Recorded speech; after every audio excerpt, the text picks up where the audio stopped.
And joining us now, great to welcome New York Times best-selling author Greg Iles' new novel out called Natchez, Burning, part of a trilogy of a story, and we'll find out about it. And Greg Iles joined us by telephone today. And Greg, good to talk with you. How are you today? Good. Great to be here, Doug. Yeah, good to have a chance to chat with you for a bit. First of all, just kind of reading the notes a little bit, this is the first of a trilogy. I guess when you decide to write a trilogy, you got a lot of story in mind, right?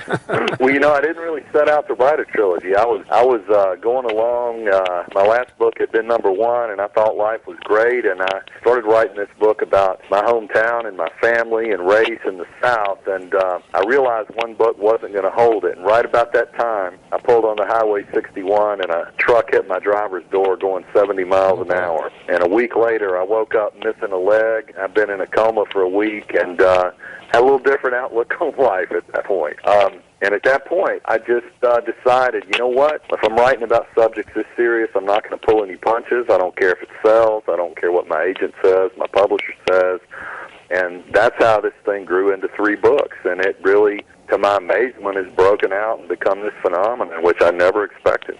When you do a trilogy, how do you kind of break it up? I guess each one has to stand on its own as far as somewhat of a story. You have a little bit of resolution, but you want to continue it as well. Is that a challenge? Well, I'll be straight with you, Doug. No kidding. People, when you say trilogy now, people don't really jump or think it's weird, but really, the only trilogies that really exist are these YA things, like Hunger Games. Right. If you look at mainstream fiction, you do not have true trilogies. You have series book that we're all used to. But Natchez Burning and The Bone Tree and the final Unwritten Laws, they are truly trilogies in the sense of something like Lord of the Rings.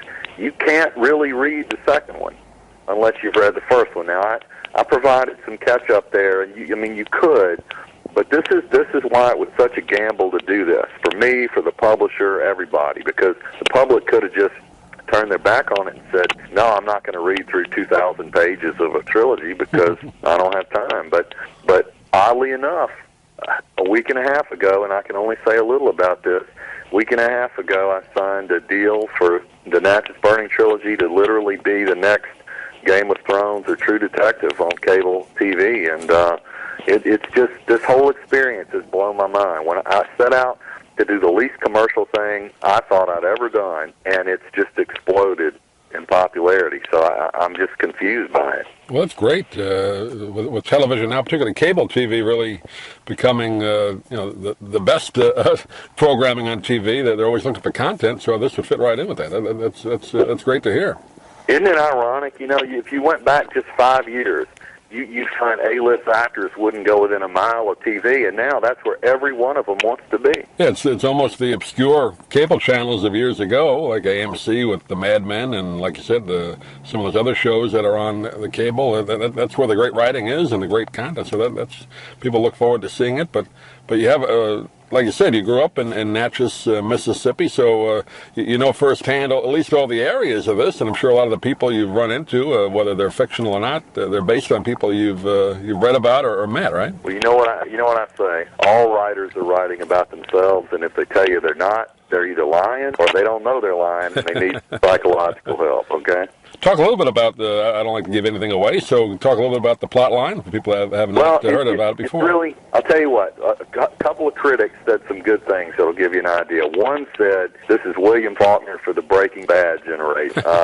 Another one said, imagine Jim Finch grew up to learn things about Atticus that no son should ever know about his father.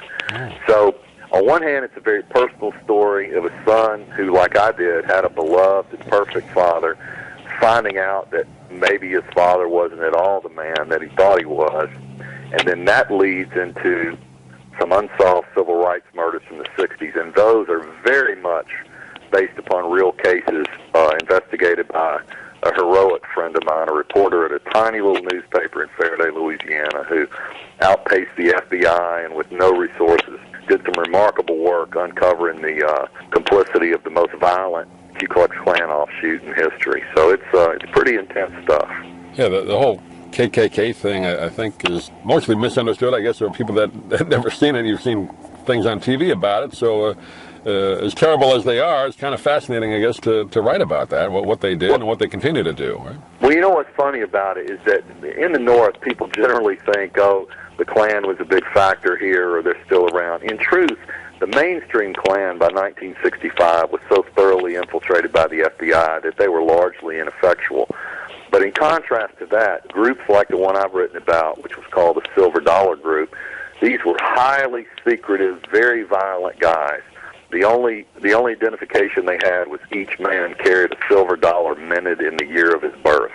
These guys were war veterans. They were very tough, and not one was even arrested until 40 years after the murders they committed. So it's a story that needed to be told. And you know, when I started writing this, Barack Obama had just been elected, and people were talking about post-racial society. And now, look where we are with Ferguson and Oklahoma and all this. It's like race is probably at its worst situation since the 1960s. Yeah, it seems to be the news of the mid-'60s. If you go back and read the papers or see the clips, there's a lot about that. Now it's come back, unfortunately, come back again. But hopefully that won't be quite as bad as it was then. But this book touches on that. It's a murder mystery. It's kind of a historical novel in a sense as well. And first of the trilogy, this is called Natchez Burning. We've been talking with Greg Iles today. And Greg, you have a website you want to direct people to? Yeah, just go to www.gregiles.com, and my name is Iles. People are usually confused, think it's Isles, but see all about the book, and you can see clips of the band I play in with Stephen King and Dave Barry and the rest of the Maniacs and the Rock Bottom Remainders. You can have a lot of fun there. Well, Stephen King lives down here in our area in Sarasota for part of the year, so That's say right. hello to him when you get a chance. I was thinking, I wonder if he's down there right now. If he is, hey, Steve, how you doing? Great. Greg, pleasure to talk to you, and hopefully we can talk to you again. Thanks for joining us today. Thanks a lot. If you'd like to order the book we're talking about, please go to DougMilesMedia.com and enter the author's name in the Amazon search box. Thank you for listening. Please come back soon for more conversations here at DougMilesMedia.com.